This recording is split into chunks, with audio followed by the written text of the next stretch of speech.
ప్రతి వ్యక్తి నిప్పు అంటించడం అనేది ఐపీసీ 436 ప్రకారం 10 సంవత్సరాల పైనే జైలు శిక్ష ఉంటుంది. 427 ప్రకారం 10 సంవత్సరాలు 2 సంవత్సరాల నుంచి 3 సంవత్సరాలు జైలు శిక్ష ఉంటుంది.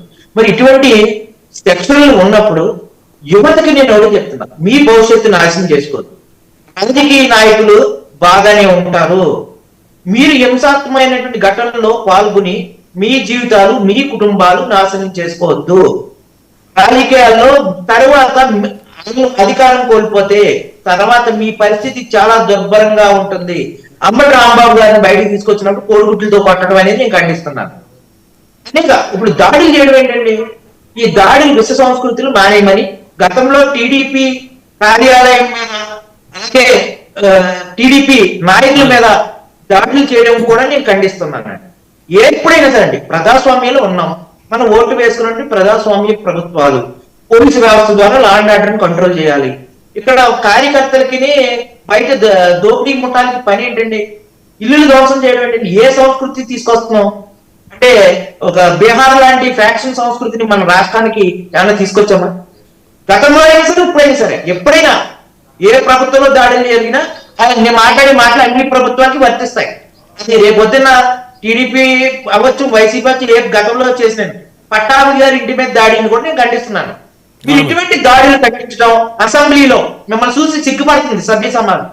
మీరు మిమ్మల్ని ఓట్లేసి పంపిస్తే మీరు అక్కడ ఆడవాళ్ళని తిట్టడం, రోజు ప్రెస్ మీట్లు పెట్టి వాళ్ళని వీళ్ళని తిట్టడం, షిఫ్ట్ విచారణలో ఉండగా లడ్డు కూడా మీకెందుకయ్యా? లడ్డు కోసం ఒక మీటింగ్ పెట్టడం, లడ్డు కోసం ఫ్లెక్సీలు కట్టడం, లడ్డు కోసం ఏంటి ఈ దౌర్భాగ్యం ఏంటి? ఒకరేమో వేణ అంటాడు, ఒకడు లడ్డు అంటాడు, ఒకరేమో దాడులు అంటాడు, రోజుకో గొడవ అండి. అసలు ఈ రాష్ట్రంలో రాజధాని డెవలప్ చేయాలా, పోలవరం ప్రాజెక్ట్ డెవలప్ చేయాలి, ఇవన్నీ చేయట్లేదండి. ఇప్పుడు సీసీ ఫుటేజ్ లో ప్రతి ఒక్కళ్ళు పడ్డారు.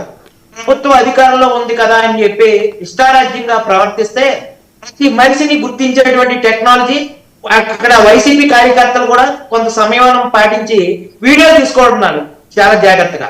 పొద్దున వాళ్ళ అధికారంలోకి వస్తే ఒక్కొక్కరికి బయట పూజలు గట్టిగా ఉంటాయి. అదే కాదు అయ్యప్ప గారు, ఇప్పుడు మనం బాధపడేది వైఎస్ఆర్సీపీ అంటేనే అసలే వాళ్ళ గురించి తెలిసింది అందరికి ప్రత్యేక చెప్పాల్సిన అవసరం. ఇప్పుడు వీళ్ళు ఈ రకంగా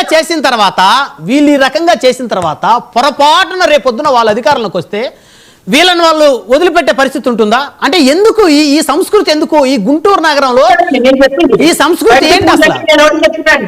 ఏమిటంటే చట్టం ప్రకారంగా తీసుకెళ్లి అన్ని సెక్షన్లు మళ్ళీ రేపు పొద్దున వాళ్ళు వచ్చి స్ట్రాంగ్ గా కేసు కట్టి ఒక 2-3 సంవత్సరాలు జైల్లో పెట్టారనుకో, వీళ్ళ కుటుంబాల పరిస్థితి ఏంటంటే కార్యకర్తల కుటుంబాలు, అది నేను చెప్పింది. ఇప్పుడు వాళ్ళతోటి ఆ బండలు తీసుకొని వాహనాన్ని పగలగొడుతున్న వ్యక్తులు రేపొద్దున పార్టీ ఈ ప్రభుత్వం మారితే రేపొద్దున వాళ్ళని కోర్టుల చుట్టూ జైలు చుట్టూ తిప్పితే వాళ్ళ కుటుంబాల పరిస్థితి ఏంటి? వాళ్ళకి ఆ మాత్రం అవగాహన ఉంటలేదా? ఆలోచన వాళ్ళని ఎవరన్నా రెచ్చగొట్టి పంపిస్తా ఉన్నారా? అసలు ఎవరు వీళ్ళు ఇట్లా ఎందుకు వస్తున్నారు? అసలు ఈ సంస్కృతి కరెక్ట్ కాదు కదా. ఒక విషయం చెప్తున్నాను, ఇలా బదలగొట్టేశారు. ఆ వస్తువులు బదలగొట్టడం వల్ల టీడీపీకి ఏమైనా అదనంగా మైలేజ్ వచ్చిందా? ఏమి రాదు, మాట్లాడతాను. ఏమి రాదు. పోయిన వస్తువులు కోట్లాది రూపాయలు అయినటువంటి కారులు వస్తువులు ధ్వంసం చేశారు, ఆస్తులు ధ్వంసం చేశారు. ఆస్తులు వాళ్ళ ధ్వంసం చేయడం వల్ల ఏమన్నా కొత్తగా ఒరిగిది ఏమన్నా ఇంకా చచ్చగొట్టి నీది దాన్ని అంటే నువ్వు చట్ట ప్రకారంగా అతను శిక్షిస్తే చట్ట ప్రకారంగా చేస్తే అతను కంట్రోల్ అవుతాడు. నువ్వు దాడులు చేసావు అనుకోండి, ప్రజాస్వామ్యంలో దాడుల్ని ఎవరైనా ముక్త కంటితో ఖండించాలి. నేను ఫైనల్ గా ఒకటే చెప్తున్నాను, ఇది జనసేన పార్టీకి సంబంధం లేనటువంటి దాడి, టీడీపీని వైసీపీ కార్యకర్తల మధ్య జరిగిన దాడి. మీరు చూసుకోండి తప్ప ఇది జనసేన పార్టీకి ఆపాదించొద్దని చెప్పి ఒక జనసేన కార్యకర్తగా, జనసేన అభిమానిగా నేను మాట్లాడుతున్నాను. Right one word conclusion please Mastan Rao గారు. మస్తాన్ రావు గారు, మీ వాయిస్ మీట్లో ఉంది సార్, వినిపిస్తుందా? వినిపిస్తుంది. వన్ వర్డ్ కంక్లూజన్, సమయం లేదు. ఇప్పుడు ఏ పార్టీ కార్యకర్తలైనా గుర్తుంచుకోవాల్సింది ఏంటంటే, ఇట్లాంటి హింసాత్మక సంఘటనలో పాల్గొంటే ఈ రాజకీయ పార్టీల అధినేతలు ఎవరో కూడా వాళ్ళు వెనకాల వైఎస్ఆర్సీపీకి సంబంధించి గతంలో పోస్టులు పెట్టిన వాళ్ళు ఇప్పటికి కూడా జైలు చుట్టూ తిరుగుతూనే ఉన్నారు. అధికారం పోయింది, అధికారం వచ్చింది, అయినా కూడా 10 ఏళ్ళుగా తిరుగుతూనే ఉన్నారు.